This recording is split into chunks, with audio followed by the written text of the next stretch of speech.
میں رہو، یا کہتے ہیں اللہ حافظ، اللہ تمہارا محافظ ہے، یا پشتو میں کہتے ہیں خدائے پہ امان، وہ بھی یہی مطلب ہے، خدائے پہ امان کہ بھئی اللہ تمہاری حفاظت فرمائے، فی امان اللہ۔ تو اس قسم کی دعائیں رخصتی کے وقت ہم مسلمان ایک دوسرے کو دیتے تھے، اب بھی بعض لوگ دے دیتے ہیں بیچارے، پرانے سادہ دقیق اسی لوگ جو ہیں، اور جدت پسند لوگ جو ہیں وہ ان پیارے اور مبارک الفاظ کو چھوڑ کر دوسرے نئے الفاظ پر آ گئے جو بظاہر بہت خوبصورت ہیں لیکن حقیقت میں اس میں اللہ سے دوری ہے اور سنت سے دوری ہے۔ تو ہمیں چاہیے کہ اس بات کا بھی خیال رکھیں۔ اس طرح کے خوبصورت الفاظ معاشرے میں اتنے آ گئے ہیں کہ ہم اللہ اور اس کے رسول سے اور دین سے اپنی اصل سے دور ہوتے ہی چلے جا رہے ہیں۔ تو یہ ایک بات چونکہ پچھلے ہفتے میں صحیح طور سے سمجھ میں آئی تو دل میں ہوا کہ چلو اس کو آگے بھی بیان کر دیا جائے تاکہ ہم ان الفاظ کو کہیں یا نہ کہیں، فی امان اللہ، اللہ حافظ، السلام علیکم، یہ الفاظ اور اس طرح کے جو الفاظ احادیث میں آئے ہیں ان کو اپنی زندگی کا حصہ بنائیں۔ اب ہم مدینہ طیبہ پہ چلتے ہیں۔ نبی علیہ السلام کی زندگی بیان ہو رہی ہے۔ مدینہ طیبہ نبی علیہ السلام مہاجرین کے ساتھ ہجرت کر کے آ چکے ہیں۔ اب آگے کے جو حالات ہیں اس میں غزوات شروع ہونے والے ہیں، اور سریہ، ایک لفظ ہے غزوہ اور ایک ہے سریہ۔ سریہ اس جنگ کو کہتے ہیں جس میں رسول اللہ صلی اللہ علیہ وسلم نے بنفس نفیس شرکت نہ فرمائی ہو بلکہ کسی اور کو بھیجا ہو، اور غزوہ اس کو کہتے ہیں جس میں نبی علیہ السلام بنفس نفیس شریک ہوئے، اس کو غزوہ کہتے ہیں۔ غزوات کی کل تعداد مختلف آئی ہے لیکن 27 جو ہے وہ زیادہ معروف اور مشہور روایت ہے۔ اسی طرح سریہ کی جو تعداد ہے وہ بھی مختلف ہے، کہیں 56، کہیں 40، کہیں 38، تو مختلف تعداد بتائی گئی۔ تو صحیح علم اللہ ہی کے پاس ہے۔ تو یہ دو چیزیں اب شروع ہونے والی ہیں، سریہ اور غزوہ۔ اور سب سے پہلے غزوہ کون سا ہے معلوم ہے جی؟ یاد ہے کسی کو؟ غزوہ بدر، یہ سب سے پہلا نہیں ہے، سب سے مشہور ہے، سب سے بڑا اور مشہور یوم الفرقان اس کو کہا گیا۔ اس سے پہلے بھی بعض غزوات ہوئے ہیں، اب انشاءاللہ ترتیب سے سارے آتے چلے جائیں گے، سارے آج نہیں آ سکتے۔ غزوہ بدر ہی کی تفصیلات 2 یا 3 بیانات میں جا کے نمٹنی ہے، انشاءاللہ پوری ہونی ہے۔ تو آج ہم جہاد اور غزوات کی بات شروع تو شاید کر پائیں، لیکن اس کی تفصیلات، وہ انوائرمنٹ، اس کی ضروریات، اس کی افادیت، اس کی اہمیت، اور جو کافروں کا پروپیگنڈا ہے اس کو لے کر اس کے خلاف جو باتیں ہمیں صحیح جو باتیں بتانی ہیں اس کو ہم ذرا کور کریں گے تاکہ ہمارے نوجوانوں کی ذہن سازی ہوتی رہے۔ میری خالہ کا بیٹا یونیورسٹی جا رہا ہے، کچھ دن پہلے میرے پاس آیا، کہنے لگا جی یونیورسٹی میں پڑھ رہا ہوں اور وہاں بہت ہی خاموشی کے ساتھ الحاد، یعنی کہ اللہ ہے ہی نہیں، دہریے ہونے کی جو تحریک ہے بڑی خاموشی سے بڑے مہذب طریقے سے چل رہی ہے، اور آج کل کے نوجوان بچے بچیاں وہاں پہ جو ہیں وہ ایک تو پردہ کوئی نہیں، بے حیائی تو کھلی ہے، لیکن اس کے اوپر جو ہے نا بہت زیادہ لاجکس اور باتوں پر آ گئے کہ جس میں دین، اللہ اور اس کے رسول کا کوئی تعلق نہیں۔ یہ مسلمانوں کے ملک پاکستان کے شہر لاہور کی ایک یونیورسٹی کا حال میرے کزن نے مجھے بتایا۔ کچھ دن پہلے ایک پوسٹ پڑھی، اس میں لکھا ہوا تھا کہ مذہب ایک ایسا نشہ ہے جو سب سے پہلے چڑھتا ہے اور سب سے دیر سے اترتا ہے، نعوذ باللہ۔ مذہب کو نشہ نہیں ہے، یہ تو اللہ تعالیٰ کا انعام ہے۔ تو آج ہمارے ماحول میں نا بہت ساری چیزیں غلط پھیلا دی گئی ہیں، تو اس لیے اس میں ذہنوں کو صاف رکھنے کے لیے بہت ساری چیزوں کی ضرورت ہے جو ہم تفصیل کے ساتھ انشاءاللہ ذکر کریں گے غزوات کا بیان کرنے سے پہلے۔ یورپ کے جو مورخین ہیں نا، ان میں سے تقریباً سب نے سیرت کو لیا ہی غزوات سے ہے، اور ہم عام مسلمان بھی یہی سمجھتے ہیں، جب بھی سیرت کی بات ہو نا تو سمجھتے ہیں بس غزوے کی بات ہوگی اور کچھ نہیں۔ دیکھیں ابھی 29 بیانوں میں تو غزوہ آیا کوئی نہیں، آج 30ویں بیان سے غزوہ شروع ہو رہا ہے، اگر ہو گیا ٹائم ہوا تو۔ اچھا، غزوات یہ جہاد نبی کریم صلی اللہ علیہ وسلم کی سیرت کا ایک بہت بڑا حصہ ضرور ہے، لیکن کل یہ نہیں ہے۔ یہ تو بامر مجبوری پیش آیا کہ اگلے نے آپ کو زندہ رہنے ہی نہیں دینا تھا، اس نے تو آپ کو حملے کیے، پریشان کیا، تو اپنے دفاع کے لیے، اپنے بچاؤ کے لیے انسان قدم بھی نہ اٹھائے، یہ کیسے ہو سکتا ہے؟ یہ تو آپ کا مقصد نہیں تھا، یہ تو مقصد میں حائل ہونے والے لوگوں کو سمجھانے کے لیے تھا، اور وہ تفصیلات آ جائیں گی انشاءاللہ۔ تو یورپ کے تمام مورخین جو ہیں اس بات سے لکھتے ہیں، اور وہ غزوات سے یہ نتیجہ نکالتے ہیں جھوٹا کہ مسلمانوں کو زبردستی مسلمان کیا گیا، لوگوں کو زبردستی مسلمان کیا گیا، تلوار کی زور پر اسلام پھیلایا گیا۔ یہ ایک بہت بڑا پروپیگنڈا ہے جو مشرکین، منافقین اور یہودی عیسائی تو کرتے ہی ہیں، آج ہمارا بہت سارا نوجوان طبقہ بھی یہی سمجھنے لگ گیا کیونکہ سنتے ہی ان کی ہے وہ۔ تو یہ بات انتہائی غلط ہے۔ اسی طرح مسلمانوں میں خیال یہ بھی ہے کہ اسلام جب مکہ میں تھا تو مصائب اور پریشانیاں بہت تھیں، جب مدینے آیا تو پریشانیاں ختم ہو گئیں، آسانیاں ہی آسانیاں ہو گئیں۔ یہ بات ایسا ہے کہ نہیں ہے؟ آپ لوگوں کے ذہن میں یہ بات ہے کہ نہیں؟ آپ بتائیں، ایسا ہی ہے نا؟ یہ بات بھی پوری طرح ٹھیک نہیں ہے۔ ہم مسلمانوں کا یہ خیال بھی پوری طرح ٹھیک نہیں ہے۔ کیا خیال ہے جی ہمارا؟ جب مکے میں تھے تب پریشانیاں تھیں، مدینے آئے تو پھر اس کے بعد پریشانیاں ختم ہو گئی۔ نہیں، یہ خیال مکمل نہیں، اس میں تفصیلات ہیں۔ وہ کیا ہے؟ مکہ مکرمہ میں جو ایک پریشانیوں کا تسلسل تھا نا، یقیناً وہ بہت بڑا تھا، اس میں کوئی شک نہیں، کوئی دو رائے نہیں، لیکن وہاں کی جو پریشانی تھی وہ ایک ہی طرز کی تھی، اور مکہ مکرمہ میں مسلمان ہو یا غیر مسلم سارے قریشی تھے، ایک قوم تھے، ایک ہی جگہ کے تھے، تو وہاں اور کوئی مسئلہ نہیں تھا۔ کچھ مسلمان ہیں اور کچھ کافر ہیں، تکلیفیں ضرور تھیں لیکن اتنی ہی بات تھی بس۔ لیکن جب نبی علیہ السلام مدینہ طیبہ میں آئے ہیں تو اب خطرات پہلے سے زیادہ بڑھ گئے، تکلیفیں، پریشانیاں پہلے سے زیادہ بڑھ گئیں، جن کو کور کرنے کے لیے بہت محنت کی اور بڑا وقت لگا۔ اس طرف ہماری توجہ نہیں ہے۔ وہ کون سے مسائل تھے؟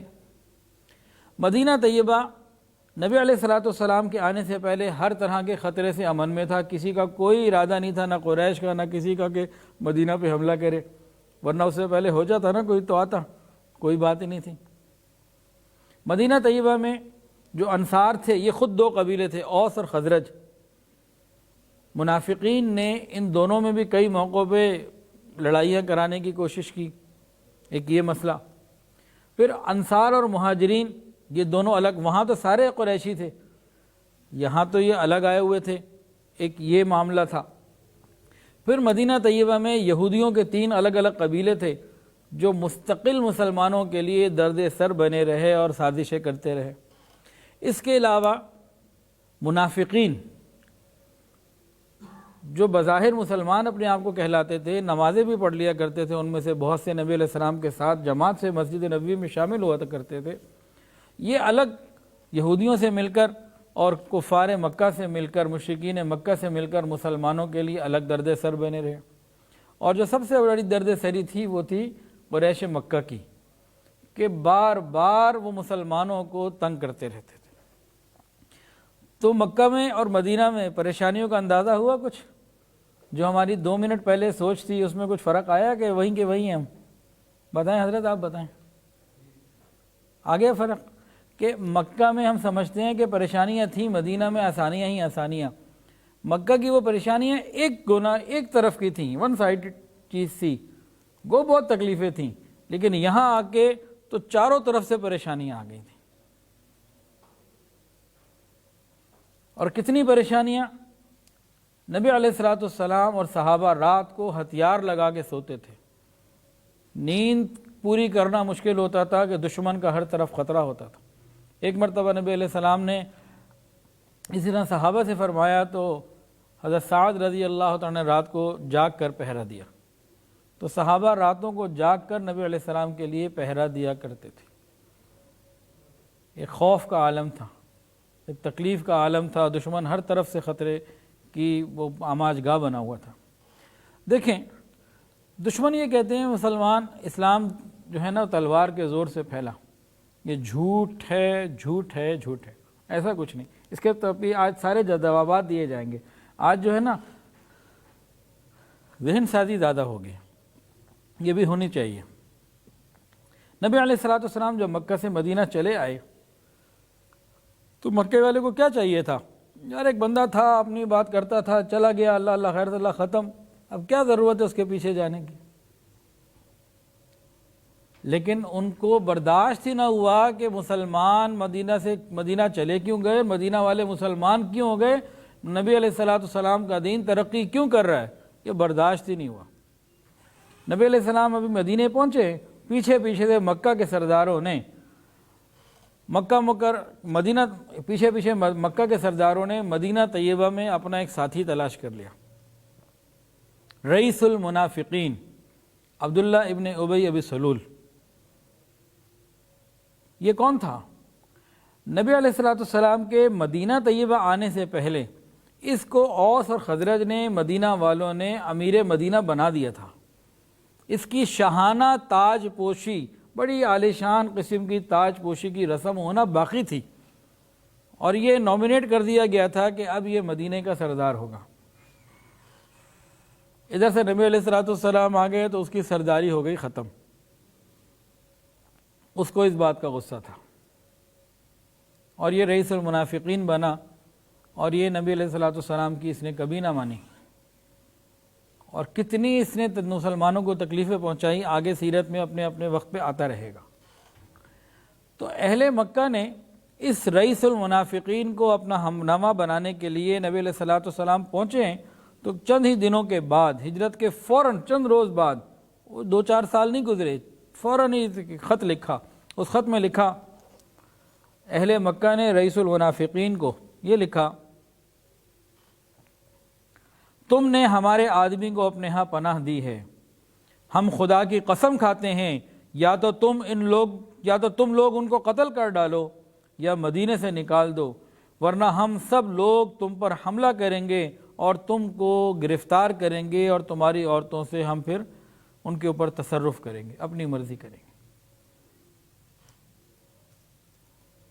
نبی علیہ الصلوۃ والسلام کو جب یہ خبر معلوم ہوئی کہ قریش مکہ نے یہ حرکت کی ہے، تو آپ خود چل کے عبداللہ ابن ابی کے پاس گئے اور جا کے اس کو سمجھایا، کیا تم اپنے بھائیوں کے ساتھ، بھائی جو باقی انصار کے لوگ مسلمان ہو چکے ہیں، کیا تم ان کے ساتھ یہ سب کچھ کرو گے؟ تو وقتی طور پر وہ پھر ڈر گیا، رک تھوڑا سا، اور قریش کی بات اس نے نہ مانی، لیکن آگے جا کے قریش کے ساتھ یہ ریشہ دوانیاں یہ کرتا رہا، اور قریش مکہ منافقین کو بھی شہ دیتے، اور یہودیوں کے جو قبیلے تھے ان کے ساتھ بھی رابطے میں رہتے کہ کسی بھی طریقے سے مسلمانوں کو نقصان پہنچایا جائے۔ تو ان لوگوں نے اپنی ریشہ دوانیاں اسی وقت شروع کر دیں۔ مدینہ طیبہ آنے کے بعد ایک مرتبہ نبی علیہ الصلوۃ والسلام، ابتدائی دن ہے، غزوہ بدر ابھی نہیں ہوا تھا، اس سے پہلے کی باتیں، نبی علیہ السلام بنو الحارث ابن خزرج کے محلے میں سوار ہو کر تشریف لے گئے۔ جہاں تشریف لے گئے نا، وہاں مشرکین بھی موجود تھے، کچھ منافقین بھی تھے، مدینہ ہی کے تھے، اور کچھ یہودی بھی تھے، اور بعض مسلمان بھی بیٹھے ہوئے تھے۔ ایک مجلس لگی ہوئی تھی جس میں عبداللہ ابن ابی سلول، یہ رئیس المنافقین، یہ بدبخت بھی موجود تھا۔ نبی علیہ الصلوۃ والسلام وہاں آئے، سواری پہ سوار تھے۔ اب جب سواری آئے تو کچھ مٹی وغیرہ توڑتی ہے، تو اس نے بڑی حقارت سے نبی علیہ الصلوۃ والسلام کو کہا کہ یہ آپ کی گرد کی وجہ سے مجھے تکلیف ہو رہی ہے۔ اور نبی علیہ السلام نے وہاں آ کے قرآن کی آیات سنائی تھیں، کہنے لگا یہ ہمیں مت آ کے سنایا کریں آپ۔ نبی علیہ الصلوۃ والسلام کے ساتھ اس نے بہت مس بہیو کیا، پیچھے قریش مکہ کی یہودیوں کی سپورٹ اس بدبخت کے ساتھ تھی، بہت مس بہیو کیا۔ صحابہ جو تھے، بعض مسلمان، ان کو غصہ آیا، اور موقع تھا کہ شاید کوئی آپس میں لڑائی ہو، کچھ ہو، لیکن رسول اللہ صلی اللہ علیہ وسلم نے تحمل مزاجی کا کام لیا اور سب کو ٹھنڈا کیا، اور کسی لڑائی کی نوبت نہیں آئی۔ اچھا، اسی زمانے میں، انہی اوقات میں، غزوہ بدر سے پہلے ایک صحابی تھے، حضرت سعد ابن معاذ رضی اللہ تعالی عنہ، انصاری تھے، اور قبیلہ اوس، جو انصار کا قبیلہ اوس اور خزرج، اوس کے جو تھے وہ سردار تھے۔ یہ تاجر تھے، تو عمرہ کرنے کے لیے مکہ مکرمہ گئے، اور امیہ ابن خلف سے نا، جو مشرکین مکہ کا بہت بڑا سردار اور بہت بڑا دشمن خدا تھا، شروع سے ان کے کافی عرصے سے نا دوستی کا ایک تعلق تھا۔ تو سعد ابن معاذ رضی اللہ تعالیٰ عنہ جب بھی حج عمرے کے لیے مدینہ آتے تو امیہ ابن خلف کے مہمان ٹھہرتے اور وہاں آتے، مسلمان ہو گئے لیکن آپس میں جو رابطہ باقی رہا۔ اب سعد ابن معاذ رضی اللہ عنہ اپنی پرانی ترتیب کے مطابق پہنچے مکہ عمرے کے لیے، امیہ ابن خلف کے ہاں ٹھہرے۔ اب امیہ ابن خلف کے ساتھ سعد ابن معاذ طواف کے لیے نکلے اس کے گھر سے، ادھر سے ابو جہل نے دیکھ لیا، ابو جہل نے دیکھتے ہی پہچانا اور کہا تم نے ہمارے بندے کو پناہ دی ہے، اور بہت مس بہیو کیا اور کہا کہ تم لوگوں نے صحابیوں کو جو ہمارے ساتھی تھے وہ سارے مرتد ہو گئے، تم نے ان مرتدوں کو مرتدین کو پناہ دی، مسلمانوں کو مرتد کہتے تھے۔ آج بھی ہمارے ساتھ یہی ہوتا ہے کہ باطل ہمیں ہی برا کہتا ہے اہل حق کو، جو سارا دن نماز نہیں پڑھتے، دعائے قنوت نہیں آتی، نماز کا طریقہ نہیں آتا، پاکی ناپاکی کا انہیں کچھ نہیں پتہ، وہ مسلمانوں پر اور اسلام نہیں، مسلمان تو وہ ہوتے ہیں بہت سارے ان میں، لیکن صحیح العقیدہ باعمل مسلمانوں کو اور علماء کو تانے دیا کرتے ہیں جنہیں دین کے بارے میں رتی بھی نہیں علم۔ تو وہاں ابو جہل نے بھی یہی کہا کہ تم نے مرتدین کو پناہ دی ہوئی ہے، اور کہا کہ دیکھو اگر تم ان کے پاس نہ ہوتے اور امیہ ابن خلف نے تمہیں پناہ نہ دی ہوتی تمہاری گردن اتار دیتا۔ بہت سختی سے پیش آیا۔ سعد ابن معاذ بھی سردار تھے، وہ مکے کا تھا، یہ مدینے کے تھے۔ انہوں نے کہا دیکھو اگر تم نے اس نے کو دھمکیاں دی نا، تو جواب میں انہوں نے کیا کہا، اگر تم نے مدینے والوں کے لیے حج کا راستہ بند کیا اور ہمیں حج پہ نہ آنے دیا، ایسی کوئی بات کی تو ہم تمہارا شام کا راستہ بند کر دیں گے۔ قریش مکہ کے جو قافلے تھے نا، یہ شام جایا کرتے تھے تجارت کے لیے، اور وہاں سے لاکھوں اشرفیاں سالانہ ان کی انکم ہوتی تھی، مال لے کے جاتے، مال فروخت کرتے، وہاں سے کچھ لاتے، تو ان کی بہت بڑی کاروباری جو منڈی تھی نا وہ شام تھی، وہاں سے ان کی یہ ٹریڈنگ ہوا کرتی تھی۔ تو سعد ابن معاذ نے ابو جہل کو فرمایا دیکھ اگر تو نے حج کے لیے مدینے والوں کو روکا تو ہم تیرا پھر یہ تجارتی قافلے کا راستہ روکیں گے۔ بھائی اگلے کی گردن دبانی ہوتی ہے نا سمجھانے کے لیے، تو دیکھا جاتا ہے اس کی کون سی رگ جو ہے نا کمزور ہے، تو اس کو سمجھانا ہے نا کہ بھائی تم ادھر رہو، ہم ادھر رہیں، کوئی لڑائی نہیں ہے، کیا کرتے ہو لڑائی، اگر کرنی ہے تو ٹھیک ہے پھر آ جاؤ۔ تو تجارتی قافلے ان کی شہرت تھی، اسی سے انہوں نے پیسہ لے کے مسلمانوں سے جنگ کرنی تھی۔ حرم مکہ میں کون آباد تھے؟ قریش اور خزرج۔ کون آباد ہیں؟ قریش۔ چلو شکر ہے جاگ رہے ہیں سارے، میں نے کہا پوچھ لوں جاگ کے سو تو نہیں رہا۔ قریش مکہ آباد تھے۔ بیت اللہ شریف کی وجہ سے اور قریش کے پڑوس کی وجہ سے پورے عرب کے اندر کس کی عزت تھی؟ اوس کی یا قریش کی؟ قریش کی۔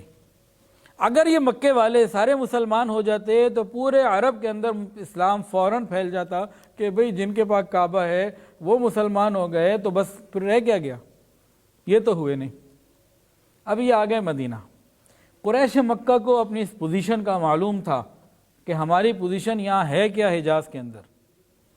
انہوں نے کیا کیا؟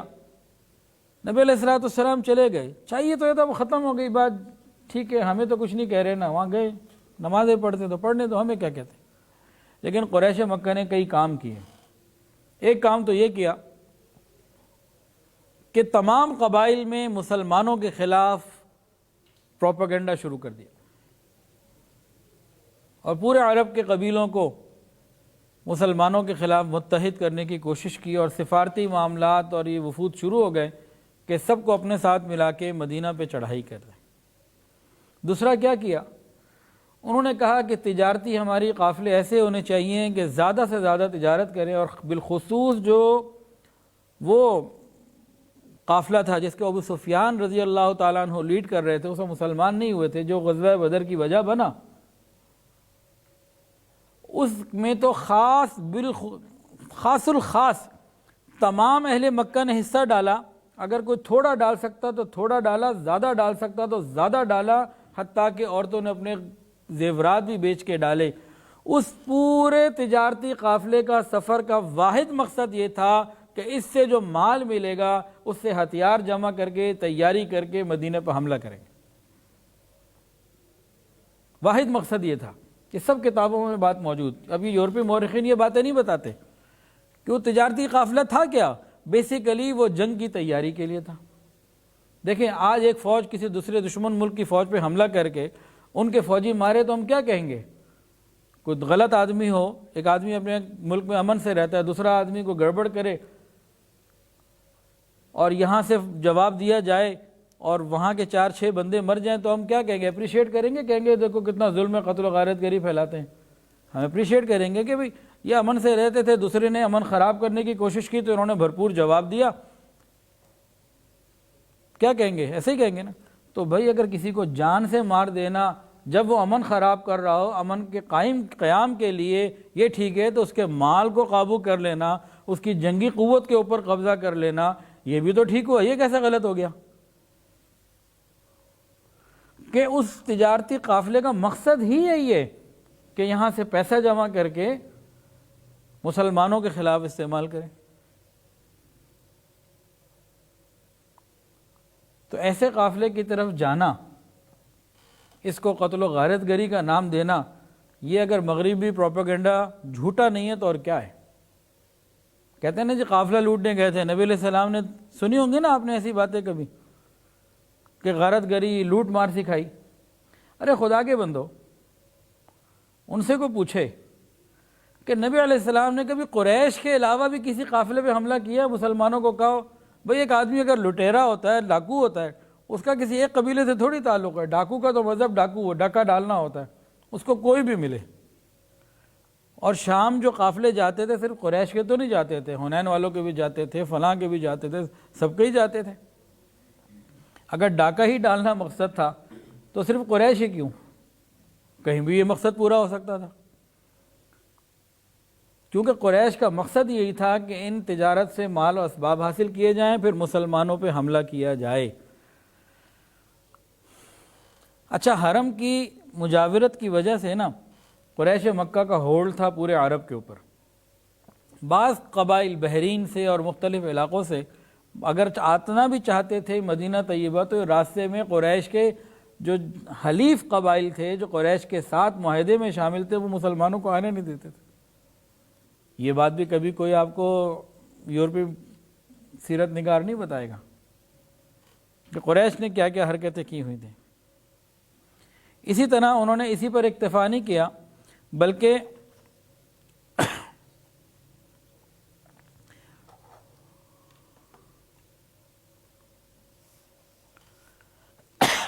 مختلف انداز سے جہاں جو کچھ وہ کر سکتے تھے وہ سب کچھ انہوں نے کیا.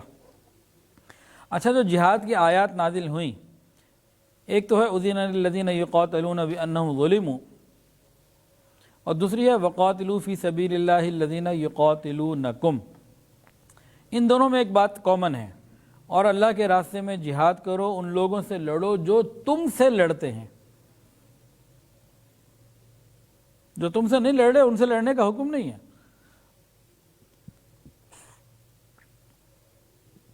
قریش مکہ نے مدینہ طیبہ کی بربادی کا فیصلہ کیا اور تمام متحدہ قبائل میں یہ آگ بھڑکا دی پوری طریقے سے. نبی علیہ السلام کو تو خبریں ملتی رہتی تھیں، وحی کے ذریعے سے بھی ملتی رہتی تھیں. تو نبی علیہ السلام نے 2 تدبیریں اختیار کی. ادھر قریش مکہ نے 2 تدبیریں اختیار کی کہ سارے حجاز میں اور جہاں جہاں ان کا اثر تھا، حرم مکہ کی وجہ سے، بیت اللہ شریف کی وجہ سے ان کی بہت عزت تھی. تو انہوں نے سب کو مسلمانوں کے خلاف رائے عامہ کو ہموار کرنے کے لیے محنت کی اور تجارتی قافلوں پہ زور ڈالا کہ بھئی زیادہ سے زیادہ مال اور وسائل جمع کیے جائیں تاکہ ہمارے پاس وسائل ہوں، ہم مسلمانوں پہ حملہ کر کے مدینہ کو تباہ کر دیں، ختم کر دیں، کسی مسلمان کو رہنے نہ دیں. یہ سب معاملات انہوں نے کیے.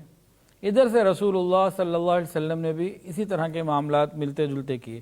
ایک معاملہ تو یہ کیا کہ آپ نے مدینہ آتے ہی انصار اور مہاجرین کے درمیان بھائی چارہ کروایا، پھر یہودیوں سے معاہدے کیے، پھر قریب کے علاقوں سے امن کے معاہدے کیے.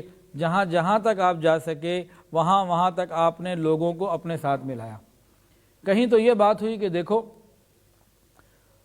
اگر قریش حملہ کرے مسلمانوں پر تو تم نے ہماری مدد کرنی ہے، تم پہ کوئی حملہ کرے تو ہم تمہاری مدد کریں گے. اور کہیں ایسے معاہدے ہوئے کہ دیکھو اگر قریش حملہ کرنے آئیں تو تم نے نہ ان کا ساتھ دینا ہے نہ ہمارا ساتھ دینا ہے، تم نیوٹرل رہنا۔ یہ بھی جنگی حکمت عملی ہوتی ہے نا کہ بھئی دشمن کی تعداد کم ہو جائے۔ تو مختلف قسم کے لوگوں سے معاہدے کیے اور وہ اپنی محنت کرتے رہے، نبی علیہ الصلوۃ والسلام اپنی محنت کرتے رہے۔ دوسرا کیا تھا، قریش تو جنگی جنون میں مبتلا ہو چکے تھے، وہ تو چاہتے تھے کہ جو کہتے ہیں نا قالوا ربنا اللہ، کہ جو کہتے ہیں ہمارا رب اللہ ہے، ان کو زندہ ہی نہ رہنے دیں۔ تو اس کی بہت بڑی جو ان کی بنیادی قوت تھی وہ تجارت تھی۔ تو نبی علیہ السلام نے فرمایا، یہ بھئی کون بات کرے، ان کو منع فرمائے بڑی محبت کے ساتھ، باہر جا کے وہ بات کریں۔ تو حضور پاک صلی اللہ علیہ وسلم نے ان کی اس قوت کو توڑنے کے لیے کیا کیا، جو ان کے تجارتی قافلے تھے ان کو پھر کور کرنا اور ان کو دیکھنا شروع کیا کہ وہ ان کی قوت کی بنیاد تھی۔ دیکھیں ایک آدمی اپنے ملک میں امن سے رہ رہا ہو، اسے پتہ لگے کہ جی فلانا ملک ہمارے امن کو خراب کرنے کے لیے، ہمارے ایمان کو چھیننے کے لیے، ہماری آزادی کو سلب کرنے کے لیے، ہماری جان کا دشمن بنا پھر رہا ہے، تو اور اس کے لیے وہ کاروبار کر رہا ہے، اس کے لیے وہ جناب تجارت کر رہا ہے، تو عقل کا تقاضا کیا ہے؟ کیا یہ امن کا تقاضا ہے کہ ٹھیک ہے وہ سارا کچھ کرتا رہے، جب وہ ساری قوت لے کر ہمارے سر پر آئے گا پھر سوچیں گے اب ہمیں کیا کرنا ہے؟ جب وہ بارڈر پر آ جائے گا، حملہ کر دے گا، پھر ہم بھی کچھ سوچ لیں گے چلو اسی بھی کچھ کر لئیے۔ ایک تو یہ پالیسی ہوتی ہے، اس کو کیا کہیں گے؟ بیوقوفی۔ اور دوسری کیا ہوتی ہے کہ جب آپ کو معلوم ہو گیا کہ آپ یہاں امن سے رہنا چاہتے ہو، دوسرا آپ کو امن سے رہنے نہیں دینا چاہتا، آپ کو سرے سے ختم کر دینا چاہتا ہے، اور اس کے لیے وہ تجارت کو بڑھا رہا ہے اور اپنی تجارتی منڈیوں کو مضبوط کر رہا ہے، تو اس وقت اگر آپ ان کی تجارت کے اوپر ضرب لگائیں تو یہ اصل میں کیا ہے کہ ان کو اس برے فعل پہ اور اس بری خواہش کو پورا نہ کر دینے کا نام ہے کہ امن باقی رہے، کیونکہ جیسے ہی مال آئے گا تو مال کے غرور میں آ کے پھر وہ آگے بڑھیں گے۔ تو اب آپ کو بات سمجھ میں آ گئی، جو پروپیگنڈا ہوتا ہے جی اسلام تلوار کے زور سے پھیلا، اس کے بھی جواب دیے جائیں گے انشاءاللہ۔ اور یہ کہ جی نبی علیہ السلام نے نعوذ باللہ قتل و غارت گری سکھائی اور یہ قافلے لوٹنے کا مسلمانوں کو سکھایا، تو ایسا بھی کچھ نہیں، پوری بات سمجھ میں آ گئی ہوگی۔ اور اسی میں اشارہ ہی کروں گا، زیادہ بات نہیں کروں گا۔ ہمیں یہاں چاہیے اپنی ملک میں رہتے ہوئے ہم پاکستانی مصنوعات کو زیادہ سے زیادہ فروغ دیں، تھوڑا سا کوالٹی پہ کمپرومائز کر لیں، تھوڑا ذائقے پہ کمپرومائز کریں، چٹخارا ہی تھوڑا سا کم ہوگا نا پاکستانی کھانوں کا، پاکستانی بنی ہوئی چیزوں کا تھوڑا سی کوالٹی ہی کم ہوگی نا، اور کیا ہوگا، لیکن اکانومی تو ہماری مضبوط ہوگی نا۔ کاش یہ بات ہمیں سمجھ میں آ جائے، لیکن بظاہر ایسا لگتا ہے کہ ہمیں یہ بات سمجھ میں نہیں آئے گی۔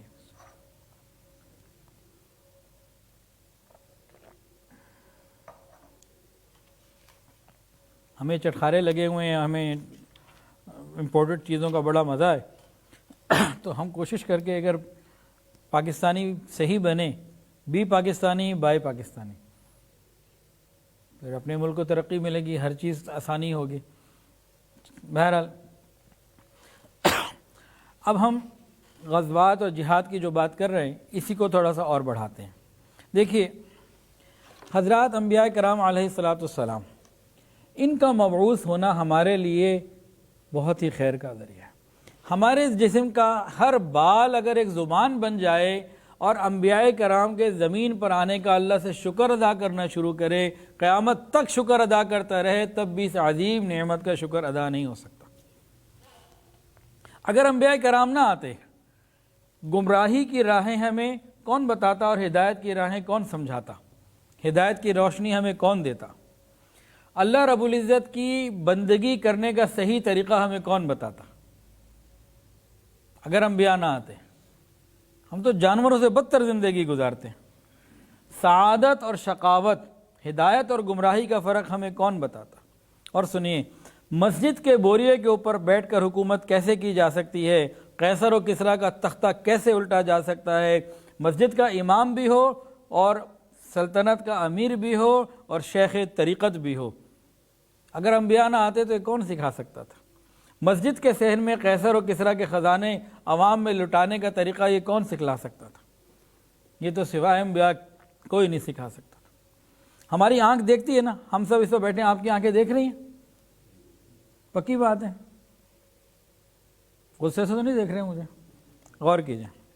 آنکھ کتنی ہی روشن کیوں نہ ہو، اگر باہر کی روشنی شامل نہ ہو تو یہ آنکھ کام نہیں کر سکتی۔ خوب اندھیرا ہو جائے، یہ آنکھ آپ کی ٹھیک ہو لیکن کام نہیں کر سکتی۔ سورج کی، چاند کی یا کوئی نہ کوئی روشنی کی ضرورت ہے، تو صحیح آنکھ بھی اس وقت دیکھے گی جب ظاہر میں دوسری روشنی کوئی موجود ہو۔ اسی طرح جو ہماری عقل کی روشنی ہے، نور بصیرت ہے، نور عقل ہے، یہ بھی اسی وقت صحیح کام کرے گی جب ہم اس کو نور نبوت کی روشنی میں دیکھیں گے، ورنہ یہ بھی کام نہیں کرے گی، بھٹکتی رہے گی۔ گپ اندھیرا ہو، آپ کی آنکھیں ٹھیک ہیں، آپ چل ہی نہیں سکتے، کسی بھی کھائی میں گر کے مر جائیں گے، کام ختم، کسی گڑھے میں گر جائیں گے، منزل پہنچ ہی نہیں سکتے۔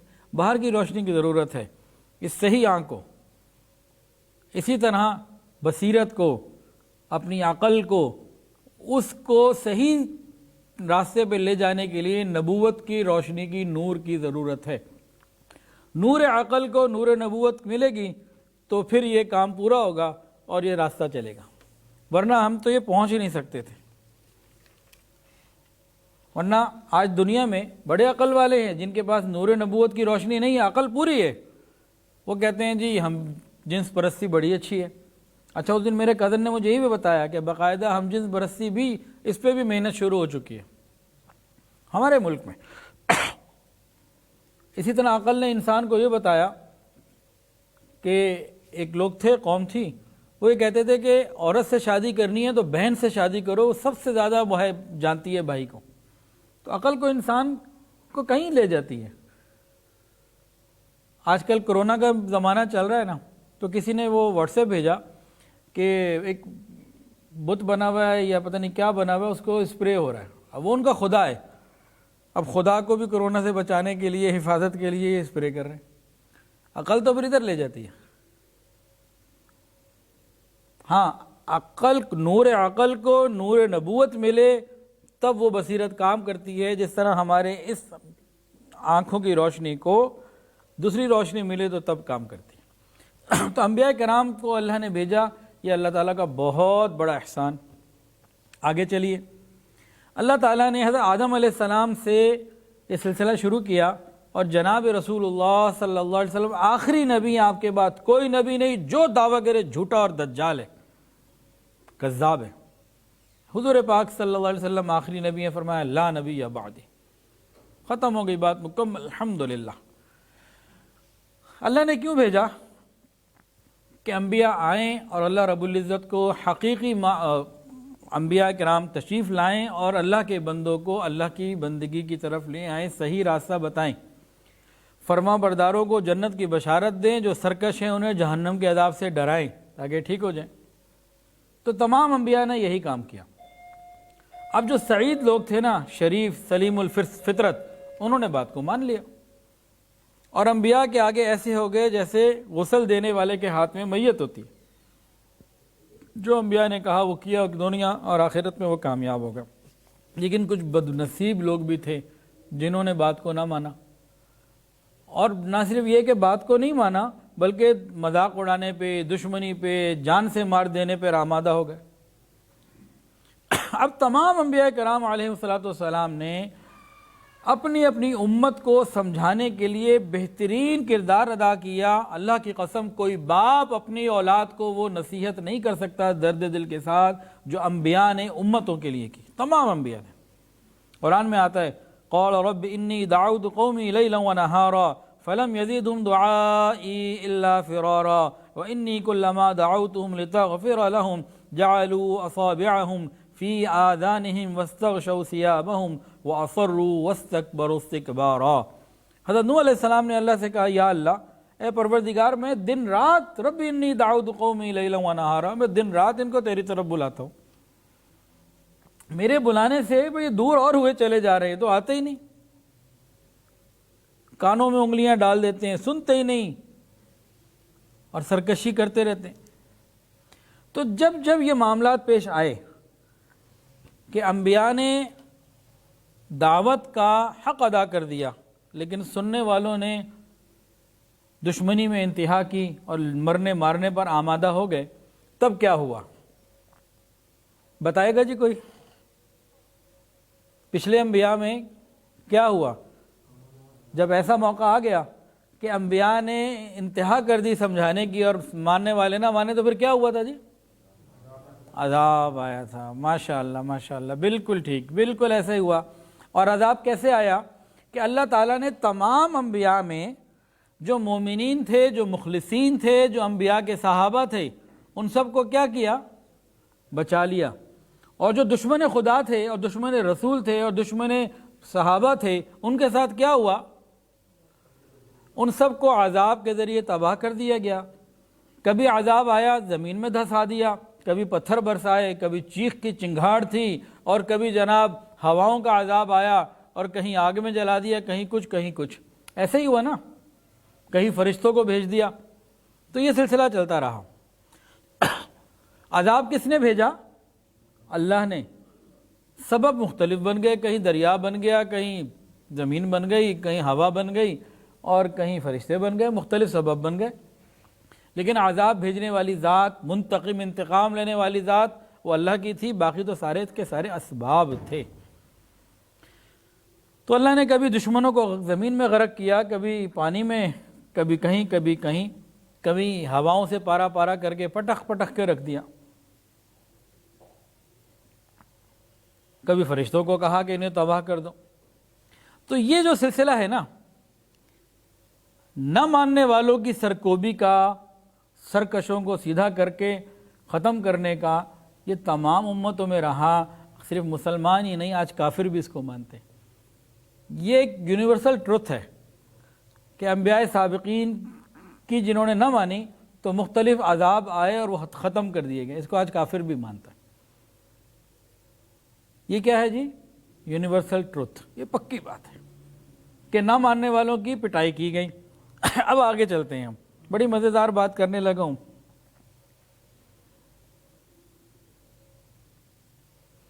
اللہ رب العزت نے نہ ماننے والوں کی جو سرکوبی ہے نا، پٹائی جسے کہہ لیں، عذاب جسے کہہ لیں، اس کے مختلف طریقے رکھے۔ کچھ تو ذکر ہوئے، ایک اور طریقہ بھی ہے۔ وہ کیا؟ کہ کبھی اللہ تعالیٰ نے اپنے انبیاء ہی کو کہا، ان کے ساتھیوں کو کہا کہ ان کے ساتھ جہاد کرو۔ یہ جہاد صرف اس امت میں نہیں ہے، پچھلی امتوں میں بھی تھا۔ تورات اور انجیل کے اندر بھی یہ بات موجود ہے، گو ان کے ماننے والے نہ بتائیں، وہاں بھی یہ موجود۔ حضرت داؤد علیہ السلام نے، حضرت سلیمان علیہ السلام نے، یوشع بن نون علیہ السلام نے، حضرت موسیٰ علیہ السلام اور مختلف انبیاء نے جہاد کیے۔ جن پہ تورات نازل ہوئی انہوں نے بھی جہاد کی۔ دیکھیں، اللہ نے تو سزا دینی ہے اپنے باغی کو، اب وہ جس طرح سے چاہے دے۔ وہ چاہے ہواؤں کو حکم دے دے کہ ان کو اڑا دو، چاہے اپنے انبیاء کو اور ان کے ماننے والوں کو حکم دے کہ جاؤ میرا حکم مانو اور ان سے جا کے قتال کرو، میری مدد تمہارے ساتھ ہے۔ تو پیچھے تو اللہ ہی ہے نا۔ بات سمجھ میں آ رہی ہے کہ نہیں آ رہی؟ پیچھے کون ہے؟ اللہ۔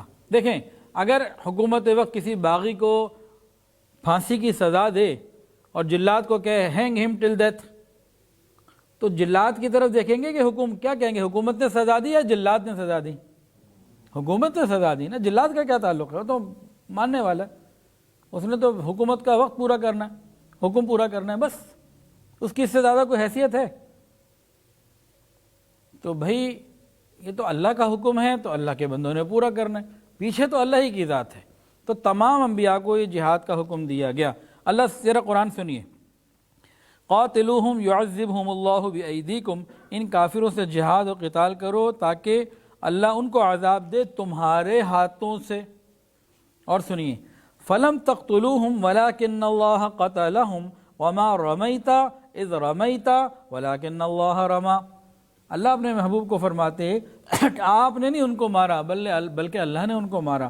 اور جنگ بدر میں آپ نے جو مٹھی پھینکی تھی، کہ آپ نے جو خاک پھینکی ہے مٹھی کی، وہ آپ نے تو پھینکی تھی لیکن اصل وہ آپ نے نہیں پھینکی تھی، ولکن اللہ رمی، وہ ہم نے پھینکی تھی۔ تو کبھی اللہ نے مشرکین کو سزا دینے کے لیے اپنی مختلف مخلوق سے کام لیا، ہوا سے اور زمین سے یا پانی سے، کبھی فرشتوں سے کام لیا کہ بھئی تم کرو، اور کبھی انسانوں سے کام لیا، اس کی مرضی ہے، اور کبھی ایسا بھی ہوا کہ انسان اور فرشتوں نے مل کے کام کیا، جیسے غزوہ بدر میں اور موقع پہ ہوا۔ تو یہ سب اللہ تعالیٰ کی مرضی ہے، وہ جیسے چاہے وہ کیسا کرے۔ ایک اور آپ کو بات بتائیں، بڑی پیاری ہے،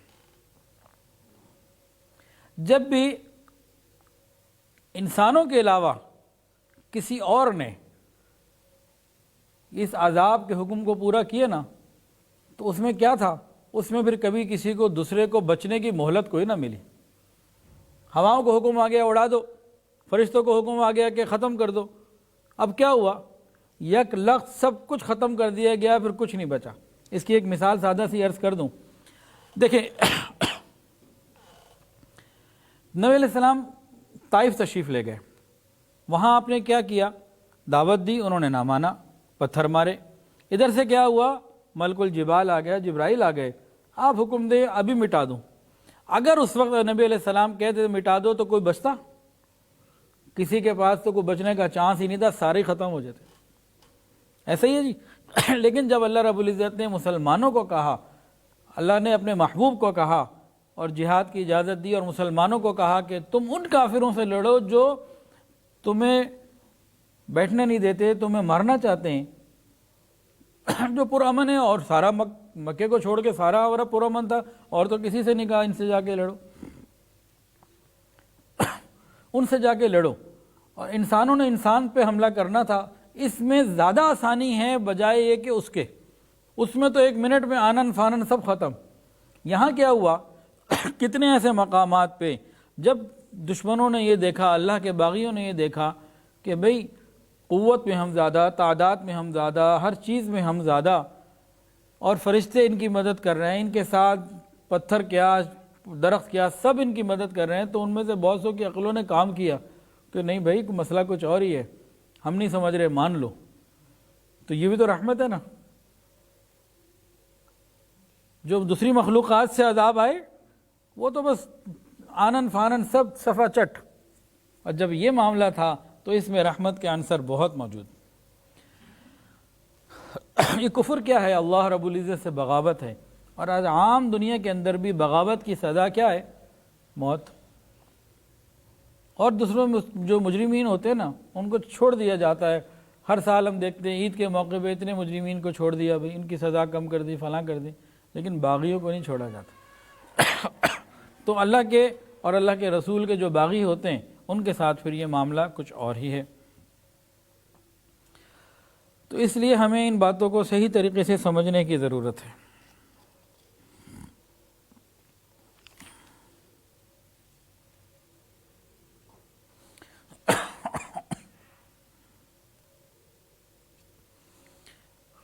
بے شک نصیحت کرنا، زبان سے سمجھانا، یہ بہت بڑی ضرورت اور بڑی اچھی چیز، لیکن جو لاتوں کے بھوت ہیں نا، وہ باتوں سے نہیں مانتے، تو کسی کے لیے تو نصیحت اثر کرتی ہے اور کہیں پہ تلوار اثر کرتی ہے۔ نبی علیہ الصلوۃ والسلام نے جب نبوت کا، رسالت کا اعلان فرما دیا، تو آپ نے ہر وہ چیز جو اللہ کو راضی کرنے والی تھی اور دنیا اور آخرت کی بھلائی کی تھی، سب اچھے طریقے سے بتا دی، اور آخرت اور دنیا کی ہر برائی بھی سب کو کھول کے بتا دی۔ جو سلیم الطبع لوگ تھے، جو شریف لوگ تھے، انہوں نے تو بات کو مانا، لیکن جو ہٹ دھرمی، ضد اور مالی دولت کے اندر، نشے کے اندر جو ہے مصروف تھے، وہ لوگ، انہوں نے آپ کا مکمل انکار کیا اور تکلیفیں دیں۔ جب یہ چیز بڑھتی چلی گئی تب پھر حکم جہاد آیا اور قرآن مجید کی آیات نازل ہونا شروع ہوئیں۔ اذن للذین یقاتلون بانہم ظلموا، اس کا ترجمہ سن لیجئے۔ ایسے لوگوں کو جہاد اور قتال کی اجازت دی گئی کہ جن سے کافر لڑتے ہیں، یہ اجازت اس لیے دی گئی کہ یہ لوگ بڑے مظلوم ہیں، بے شک اللہ ان کی مدد پر قادر ہے، اور جن کی فتح اور نصرت کا وعدہ کیا جا رہا ہے، جن کی فتح اور نصرت کا وعدہ کیا جا رہا ہے، یہ وہ لوگ ہیں جو اپنے گھروں سے بلا وجہ نکال دیے گئے، صرف اس لیے کہ یہ لوگ کہتے ہیں ہمارا رب اللہ ہے۔ اگر اللہ تعالیٰ بعض کو بعض کے لیے نہ مٹاتا رہتا تو پرانے زمانوں میں راہبوں کے خلوت خانے، نصارہ اور یہود کے عبادت خانے اور اس زمانے کی مسجدیں جن میں کثرت سے اللہ کا نام لیا جاتا ہے سب ختم ہو چکی ہوتی ہیں، بے شک اللہ تعالیٰ مدد کرے گا اس شخص کی جو اس کے دین کی مدد کرے گا۔ اس آیت میں بتایا گیا ہے کہ یہ حکم جہاد کا پچھلی امتوں میں بھی رہا، تو یہ صرف نبی علیہ السلام کے ساتھ مخصوص نہیں، یہ گزشتہ امتوں کے ساتھ بھی موجود، اور تورات اور انجیل کے اندر بھی یہ بات موجود۔ اچھا جی، جہاد کا مطلب کیا ہے؟ اس کو ذرا میں پڑھ کے سناتا ہوں، توجہ سے سنیے۔ اپنی طاقت، جان، مال کو صرف اللہ کی بات کو بلند کرنے کے لیے لگانا، اسے جہاد کہتے ہیں۔ ذاتی کوئی غرض نہ ہو، صرف اعلاء کلمت اللہ کہ اللہ کا بول بلند ہو جائے۔ خلاصہ اس کا یہ ہے کہ اللہ تعالیٰ کے وفاداروں کا اللہ تعالیٰ کے باغیوں سے محض صرف اللہ کا باغی ہونے کی وجہ سے لڑنا اور اس میں سب کچھ لگا دینا، یہ اس کا نام جہاد ہے۔ اگر مال مطلوب ہو، ناموری یا شجاعت یا کوئی حسب نسب یا خاندان کی بڑائی، یہ چیزیں اگر مطلوب ہیں نا، تو نہ یہ جہاد ہے نہ اس میں مرنے والا شہید۔ جہاد اور شہادت کب ہے؟ جب صرف اور صرف اللہ تعالیٰ کی رضا کے لیے، اللہ کے دین کی سربلندی کے لیے انسان ایسے لوگوں سے لڑے جو امن سے رہنا نہیں دینا چاہتے، اس کے علاوہ تو اور کوئی حکم نہیں۔ جو امن کو خراب کرنا چاہتے ہیں ان سے لڑے، اس کے علاوہ تو کوئی حکم نہیں، اور اللہ کے لیے ہے۔ اب اس کو اللہ کے لیے ہونا، اس کو ذرا سمجھیں۔ یہ آج کا بیان ایسا ہے کہ صرف چند منٹ کی بات سن کے پوری بات سمجھ میں نہیں آئے گی، یہ پورا توجہ سے جو سن رہا ہے یا سنے گا بعد میں تو اسی کو سمجھ میں آئے گا۔ ایک غزوہ تھا، اس میں ایک صاحب تھے قزمان۔ بخاری شریف میں اس واقعے کو لکھا ہے اور بھی احادیث میں لکھا ہے۔ جب مسلمانوں کی لڑائی ہوئی کافروں سے تو یہ قزمان نبی علیہ السلام کی طرف سے تھا اور لڑا۔ سب سے پہلی کافروں کو للکار اس نے دی، اور صحابی کہتے ہیں سعد ابن سعدی نے نبی علیہ السلام سے عرض کیا، یا رسول اللہ، آج ہم میں سے کسی نے اتنا کام نہیں کیا جتنا اس قزمان نے کیا۔ فرمایا وہ تو جہنم میں جانے والا ہے، تو جہنمی ہے۔ ہوا کیا تھا کہ در پردہ مسلمان، مطلب ظاہری مسلمان تھا، در پردہ مسلمان نہیں تھا۔ یہ لڑا تو صحیح، اور جب یہ لڑا تو اس نے یہ کہہ کے کہا اپنے قبیلے والوں کو، اپنے حسب نسب کی خاطر لڑو، اس کو بلند کرنے کے لیے، اس کی حفاظت کے لیے لڑو، اللہ کا تو ذکر ہی کوئی نہیں۔ جب یہ زخموں سے چور ہو گیا، بہت بری حالت ہو گئی، ایک صحابی نے دیکھا تو انہوں نے کہا کہ تمہیں شہادت مبارک ہو، اے قزمان تجھے شہادت مبارک، یہ دیکھ چکا ہے کہ میری موت کا وقت قریب ہے، جگہ جگہ زخم لگے ہیں، صبح سے لڑ رہا تھا۔ اس وقت بھی اس نے کیا کہا سنیے، کہنے لگا اللہ کی قسم میں نے اسلام کے لیے تو لڑائی کی کوئی نہیں، میں نے تو فقط اپنے حسب نسب قبیلے وغیرہ کے لیے لڑائی کی ہے، میں نے تو اسلام کے لیے لڑائی کوئی نہیں۔ پھر اس نے سب سے زیادہ اس دن قتال کیا، مسلمانوں کو سب سے زیادہ فائدہ اس سے پہنچا، اور اس کو بہت سارے زخم لگے، زخموں کی تکلیف سے جب زیادہ پریشان ہوا تو خودکشی کر لی اور جہنم میں چلا گیا۔ غور کریں ذرا، ایک آدمی نبی کی موجودگی میں نبی کی حمایت کرتا ہوا نبی کی طرف سے کافروں سے لڑے، اور اس کی نیت ٹھیک نہیں ہے، تو یہ شخص نہ مجاہد ہے نہ شہید۔ اب سمجھ میں آئی بات کہ نہیں آئی؟ کہ فقط اعلاء کلمت اللہ کے لیے، اللہ کی رضا کے لیے لڑنا، اور کوئی دوسری نیت نہ۔ اب یہاں ایک بہت خطرے والی بات بھی ہے، ڈرنا چاہیے ہم سب کو۔ جو لوگ دین کا کام کرتے ہیں جی میں تو سارا دن اتنے بیان کرتا ہوں، اتنا پڑھتا ہوں، اتنا پڑھاتا ہوں، اور اتنی دین کی خدمت محنت کر رہا ہوں، وہ ڈریں اس بات سے۔ نبی علیہ السلام نے ارشاد فرمایا کہ اللہ تعالیٰ کبھی کبھی کسی فاجر سے، منافق سے، کافر سے بھی دین کی مدد کا کام لے لیتا ہے۔ اللہ تعالیٰ ہمیں اخلاص کے ساتھ دین کا کام کرنے کی توفیق عطا فرمائے۔ جو بھی دین کا کام کرنے والے ہیں نا، اترانے کی کوئی ضرورت نہیں ہے کہ جی میں تو بڑا اتنا دین کا کام کرتا ہوں، میں نے مسجد سنبھالی ہوئی ہے، میں نے یہ کیا ہوا ہے، میں نے وہ کیا ہوا ہے۔ اللہ تعالیٰ تو کسی فاجر اور فاسق سے بھی اپنے دین کا کام لے لیتے ہیں۔ اللہ تعالیٰ ہماری حفاظت فرمائے۔ اور غور کیجئے، یہ وہ باتیں ہیں جو میں سمجھتا ہوں کہ آپ لوگوں نے شاید پہلے نہ پڑھی ہو نہ سنی ہو۔ جنگ بدر جب ہوئی تھی، غزوہ بدر، تو ایک طرف مسلمان تھے، دوسری طرف کون تھے؟ کافر۔ 100% کافر تھے یا اس میں کچھ مسلمان بھی تھے؟ یہ سوال پوچھ رہا ہوں۔ سارے کافر تھے؟ نہیں، اس کو چھوڑیں، اس وقت کی بات ہو رہی ہے، اس دن کی بات ہو رہی ہے، بعد میں کیا ہوا اس کو چھوڑیں۔ جس وقت جنگ غزوہ بدر ہوا تو جو مسلمان 313 تھے وہ تو سارے مسلمان تھے، جو ادھر والے لوگ تھے اس وقت وہ سارے کافر تھے یا کچھ مسلمان بھی تھے؟ کچھ مسلمان بھی تھے، کچھ مسلمان بھی تھے، اور وہ کافروں کی طرف سے لڑے اور اللہ کے رسول اور اللہ کے رسول کے ساتھیوں سے لڑے، اور ان میں سے بعض مر بھی گئے تو وہ برے ٹھکانے کی طرف گئے۔ ان الذین توفاہم الملائکۃ ظالمی انفسہم، یہ قرآن مجید کی آیت ہے۔ تحقیق جن لوگوں کی فرشتوں نے روح قبض کی، حالانکہ انہوں نے اپنی جانوں پر ظلم کیا ہوا تھا، تو فرشتوں نے ان سے پوچھا تم کس حال میں تھے؟ ان ظالموں نے کہا ہم سرزمین کفر میں یعنی مکہ مکرمہ میں مغلوب تھے، مجبور تھے، اور ان کے ساتھ ہم کافروں کے ساتھ آ گئے تھے۔ فرشتوں نے کہا کہ اللہ کی زمین وسیع نہ تھی کہ وطن چھوڑ کر چلے جاتے؟ ایسے لوگوں کا ٹھکانہ جہنم ہے۔ صحیح بخاری میں موجود ہے کہ کچھ مسلمان جنگ بدر میں مشرکین مکہ کی تعداد بڑھانے کے لیے اہل مکہ کے ساتھ رسول اللہ صلی اللہ علیہ وسلم کی لڑائی میں لڑنے نکلے۔ تو مجاہد تو وہی ہے، شہید تو وہی ہے جو صرف اللہ کے لیے، اور درمیان میں کوئی دوسری بات نہیں۔ شریعت کے جو کل احکام ہیں نا، وہاں دو ہی چیزیں ہیں، فَمِنْكُمْ كَافِرٌ وَمِنْكُمْ مُؤْمِنٌ، بس۔ تمام مومن ایک قوم، تمام کافر ایک قوم۔ اسی تعلق کی وجہ سے صہیب رضی اللہ عنہ روم سے تھے، حضرت بلال حبشہ سے تھے، حضرت سلمان فارس سے تھے، لیکن وہ مسلمان کہلائے، ایک قوم کہلائے۔ اور ادھر سے ابو جہل، عتبہ، شیبہ، ابو لہب، قریش کے اور اتنے قریبی خاندان کے بھی لوگ، وہ دوسری قوم کہلائے۔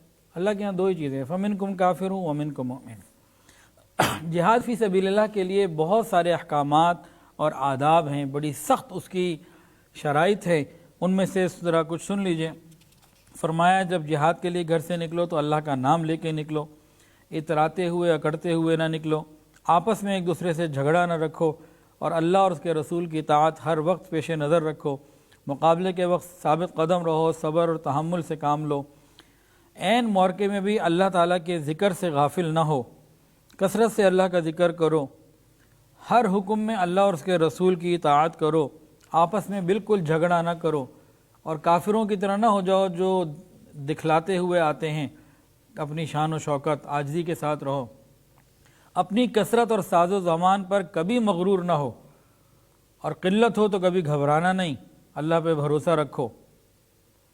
جب سوار ہونے لگو تو یہ یاد رکھو کہ سواری کی نعمت اللہ نے دی ہے، بلندی پہ چڑھو تو اللہ اکبر کہو، نیچے اترو تو سبحان اللہ کہو، اگر اللہ محض اپنے فضل و کرم سے فتح نصیب فرمائے تو اللہ کا شکر ادا کرو، اور فتح کے بعد یہ نہ کہو کہ ہم نے فتح کیا ہے، اللہ کی طرف منسوب کرو۔ کتا، گھنٹہ اور باجا، اس قسم کی چیزیں جو کفار ساتھ رکھتے ہیں، یہ نہ رکھو۔ تو یہ شرائط ہیں بعض، اور یہ ساری جو شرائط ہیں یہ اللہ کی وحدانیت اور اللہ ہی کی طرف انسان کو لے کے جا رہی ہیں۔ اب جہاد کی قسمیں بھی ہیں۔ ایک تو ہے کہ دفاعی جہاد، کہ آپ میں کسی نے حملہ کر دیا تو اس کی اجازت دی گئی، اور ایک اقدامی جہاد ہوتا ہے کہ جب حملہ کوئی کر لیتا ہے، وہ کس وقت ہوتا ہے؟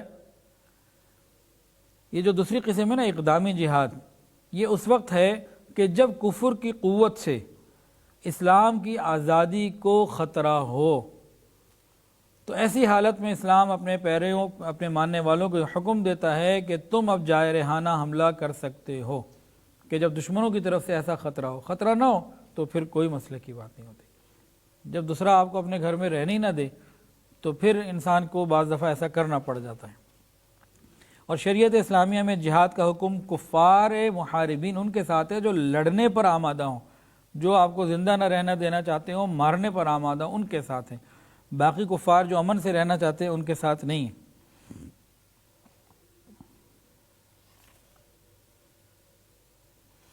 جہاد کے حکم سے اللہ رب العزت کا یہ ارادہ بالکل نہیں ہے کہ کافروں کو ختم کر دیا جائے، بلکہ مقصود یہ ہے کہ اللہ کا دین دنیا میں حاکم بن کر رہے، مسلمان عزت کے ساتھ زندگی گزاریں اور امن و عافیت کے ساتھ خدا کی عبادت اور اطاعت کر سکیں، کافروں سے کوئی خطرہ نہ رہے کہ وہ ان کے دین کو خراب کر سکیں۔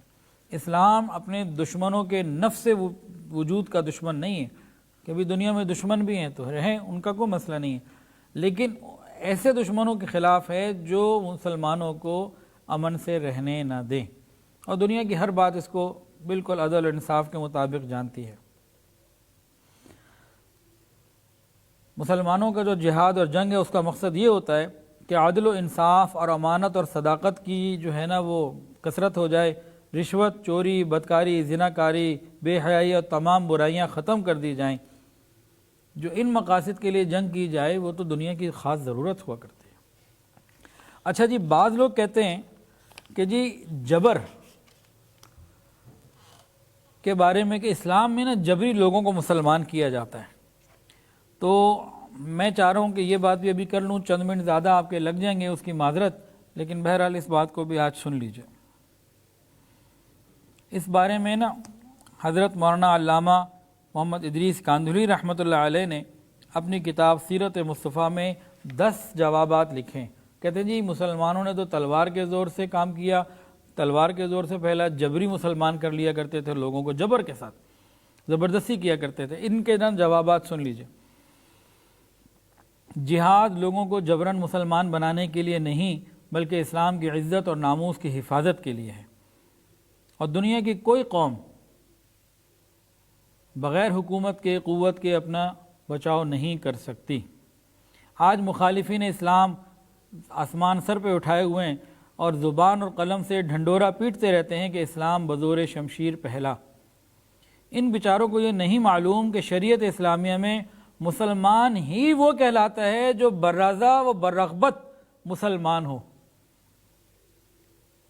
مسلمان ہی وہ کہلایا جاتا ہے جو اپنی خوشی سے زبان سے اقرار بھی کرے، دل سے تصدیق بھی کرے، وہی مسلمان ہے۔ جو اس کی رضا نہیں ہے تو ہمارے یہاں تو مسلمان ہی نہیں ہے۔ اور پوری دنیا کی تمام قوتیں بھی مل کے اگر یہ چاہیں کہ جبر سے، زبردستی سے کسی کے دل کو مطمئن کر دیں تو یہ ہو نہیں سکتا۔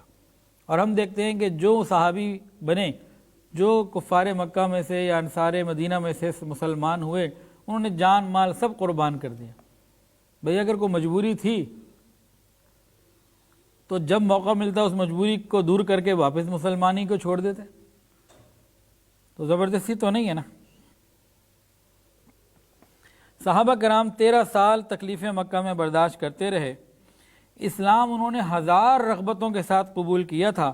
اسلام کی حلاوت اور شیرینی ان کے دلوں میں ایسی اتر چکی تھی کہ جس نے دنیا کے تلخ سے تلخ مصائب کو ان کے لیے لذیذ بنا دیا تھا، اور اتنا لذیذ کہ جان و مال سب کچھ قربان کر ڈالا۔ یہ اعتراض کرنے والے ذرا بتائیں تو صحیح کہ جو چیز زبردستی گردن کے اوپر تلوار رکھ کر قبول کی جاتی ہے، کیا اس کی یہ شان ہوتی ہے؟ نیز شریعت اسلامیہ کا مقصد یہی ہے کہ لوگ بررضا و رغبت اس کے احکام کی تصدیق کریں تاکہ آخرت کا سزا یا جزا کا حساب کیا جائے۔ اللہ فرماتے ہیں فمن شاء فلیؤمن ومن شاء فلیکفر، جو چاہے ایمان لائے، جو چاہے نہ لائے، یہ تو کوئی مسئلہ نہیں ہے، اپنی مرضی۔ اچھا جی، کہتے ہیں جی اسلام تلوار کے زور سے پھیلا، یہ بڑا پروپیگنڈا ہے۔ اب اس کا ایک اور جواب سن لیجئے۔ نبی علیہ الصلوۃ والسلام 13 سال مکہ میں رہے، اور اسی وقت میں بہت سارے عرب کے قبائل اور بڑے بڑے لوگ آگے مسلمان ہوئے۔ حضرت ابو ذر غفاری رضی اللہ تعالی عنہ شروع زمانے میں مسلمان ہوئے، واپس گئے اپنے قبیلے میں جا کے دعوت دی تو نصف آدھا قبیلہ غفار جو ہے مسلمان ہو گیا۔ تو کس نے جبر کیا ان پہ؟ نجاشی بادشاہ، وہ کلمہ پڑھ کے مسلمان ہو گیا، تو کس نے اس کو جبر کیا؟ کون سی تلوار تھی جو اس کی گردن پہ تھی؟ بتائیے۔ پھر ہجرت سے قبل، یہ غزوات کا سلسلہ تو مدینہ جانے کے بعد ہے نا، یہ جو اہل مدینہ مسلمان ہوئے، پہلے سال آئے، دوسرے سال آئے، تیسرے سال آئے، پھر کہا آپ بھی آ جاؤ ہمارے پاس، تو یہ ان کی گردن پہ کس کی تلوار تھی؟ اچھا، حضرت معصب ابن عمیر رضی اللہ تعالیٰ عنہ نبی علیہ السلام کے جانے سے پہلے یہ مدینہ پہنچے.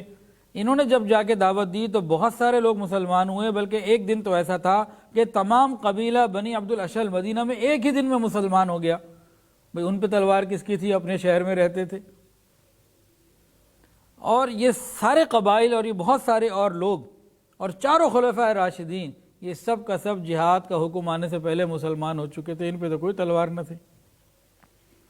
نجران اور شام کے جو عیسائی آئے وفد بن کے، اور ایک کے بعد ایک وفد آتا رہا، وہ دور دور والوں کو جا کے کس نے ان کی گردن پہ تلوار رکھی تھی؟ آؤ بھئی کلمے پڑھو، فی دین اللہ افواجا، تو وہ اللہ بھیجتے رہے. پھر یہ مسئلہ جہاد اسلام کے ساتھ ہی مخصوص نہیں بلکہ تمام انبیاء سابقین میں بھی کسی نہ کسی درجے میں یہ موجود رہا.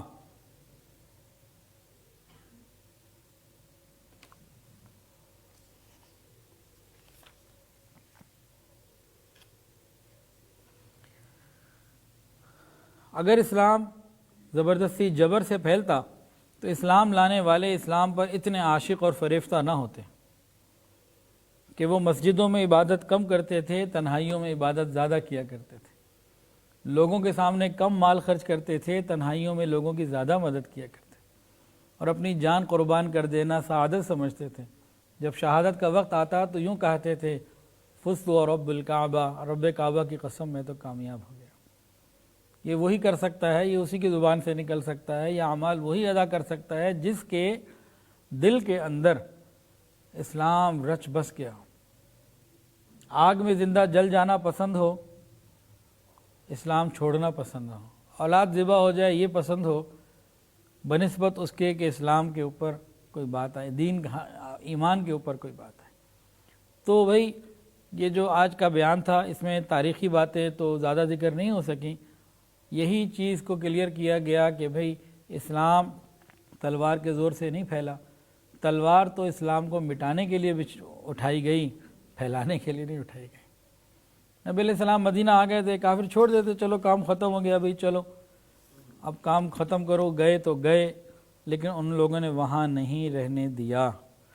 تو اب بات کو مکمل کرتے ہیں انشاءاللہ. اگلی بدھ سے غزوات اور سرایہ کے بارے میں انشاءاللہ تفصیلات شروع ہو جائیں گی. غزوہ بدر سے پہلے 3 سریہ ہے، سریہ حمزہ، سریہ عبیدہ، سریہ سعد بن عباس رضی اللہ تعالی عنہما. پھر جو سب سے پہلا غزوہ ہے اس کا نام ہے ابوا. بدر پہلا نہیں ہے، اور ابوا اگر آپ کو یاد ہو وہ مقام ہے جہاں رسول اللہ صلی اللہ علیہ وسلم کی والدہ ماجدہ کا انتقال ہو گیا تھا. جب نبی علیہ السلام 6 سال کی عمر میں مدینہ سے واپس جا رہے تھے تو ابوا میں ہی والدہ کا انتقال ہوا، وہیں تدفین ہوئی، اور نبی علیہ السلام ام ایمن رضی اللہ تعالیٰ کے ساتھ مکہ مکرمہ پھر واپس گئے. تو پہلا غزوہ ابوا، پھر غزوہ بوات، پھر غزوہ عشیرہ، اس کے بعد غزوہ بدر صغریٰ، اور پھر جا کے غزوہ بدر ہوا جس کو ہم پہلا کہہ رہے تھے. وہ پہلا نہیں ہے، ہاں بہت بڑا، اور یوم الفرقان وہی دن تھا انشاءاللہ. تو اگلی بدھ سے جو ہے نا ہم سریہ اور غزوات کی تفصیلات کو شروع کریں گے. وآخر دعوانا ان الحمدللہ رب العالمین. بیت کے توبہ کے کلمات پڑھ لیجئے. کوئی بیت ہونا چاہے تو بیت کی نیت کر سکتا ہے. الحمدللہ وکفی وسلام. ساتھ ساتھ پڑھ لیجئے. بسم اللہ الرحمن الرحیم. لا الہ الا اللہ محمد رسول اللہ.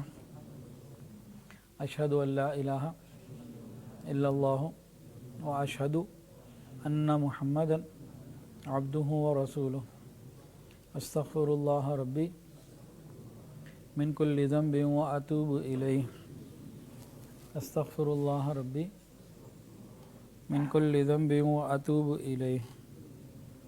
استغفر اللہ ربی من کل ذنب واتوب الیہ برحمتک یا ارحم الراحمین. دعا کر لیجیے. الحمدللہ رب العالمین، صلی اللہ علی النبی الامی الکریم. ربنا ظلمنا انفسنا وان لم تغفر لنا وترحمنا لنکونن من الخاسرین. اللہ ہم آپ کے عاجز مسکین بندے ہیں. اللہ ظاہر میں بندے، حقیقت میں نہایت ہی گندے ہیں. یا اللہ ہمارے دلوں کی گندگیوں کو دور فرما، ہمارے سینوں کو اپنے نور سے منور فرما، ہمارے دلوں کو اپنی یاد سے آباد فرما، رب کریم سینوں کو اپنی محبت سے لبریز فرما، خطاؤں سے درگزر فرما، عیبوں کی پردہ پوشی فرما، رب کریم اپنی رحمتوں کی پشت پناہی نصیب فرما، رب کریم سر کے بالوں سے لے کر پاؤں کے ناخنوں تک نیکی تقوی عطا فرما، حیا اور پاک دامنی والی زندگی عطا فرما، بے حیائی سے محفوظ فرما، رب کریم ہماری تنہائیوں کو پاکیزہ فرما، ہماری مجالس کو، راتوں کو اور باتوں کو پاکیزہ فرما، رب کریم ہم سب کو رزق حلال، آسان، فراخ اور بابرکت عطا فرما، حرام اور مشتبہ سے محفوظ فرما، رب کریم ہماری دعاؤں کو قبول فرما، وصلی اللہ تعالی علی خیر خلق سیدنا مولانا